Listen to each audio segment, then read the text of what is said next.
দেবতাদের শিল্পী হলেন বিশ্বকর্মা। তিনি নির্মাণ, যন্ত্রপাতি আদির দেবতা। স্বর্গের অন্যান্য দেবতাদের মতো তাঁরও পুজো করা হয়। কিন্তু বিশ্বকর্মার বাহন হস্তি কেন? চলুন জানি আজকের এই ভিডিওতে। বিশ্বকর্মার মূর্তি যদি আমরা দেখি তাহলে দেখি তার বাহন হস্তি। কলকাতার কর্মকার সম্প্রদায়ের বিশিষ্ট নেতা শিক্ষাব্রতী স্বর্গত হরষিত কেশরী রায় প্রথম বিশ্বকর্মার হস্তি বাহন বিগ্রহের পূজা করেন। হাতি কেন বাহন?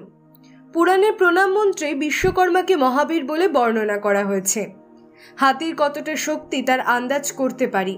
নিমিষে গাছপালা মাথা দিয়ে ঠেলে ফেলে দেয়, কারোর ওপর চরণভার দিলে তার মুখ দিয়ে রক্ত উঠে মৃত্যু আর অস্থির সকল চূর্ণ বিচূর্ণ হবে, এমন প্রবাদ আছে।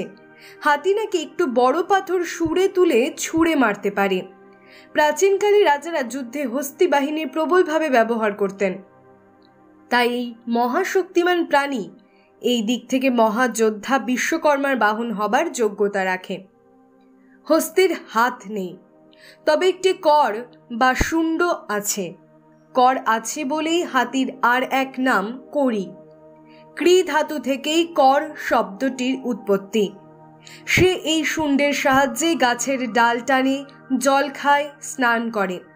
আবার দেখি শিল্পের মাধ্যমেই কর্মসংস্থান। তাই বিশ্বকর্মা কর্মের দেবতা। এই শুণ্ড দ্বারা কর্ম করা, এই দিক থেকে হস্তি একভাবে বিশ্বকর্মার বাহন হিসেবে মানানসই।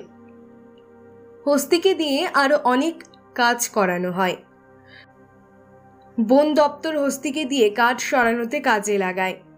মোটা মোটা গাছের গুড়ি, কাণ্ড মাহুতের নির্দেশে হাতি এক স্থান থেকে আর এক স্থানে নিয়ে যায়। আবার কখনো সে গাছের ডাল বয়ে নিয়ে যায় মাহুতের নির্দেশে। আবার বন্য হাতিদের তাড়াতে বন দপ্তরের পোষা হাতিগুলিকে কাজে লাগায়। হাতির জীবনটাই এই রকম কাজের।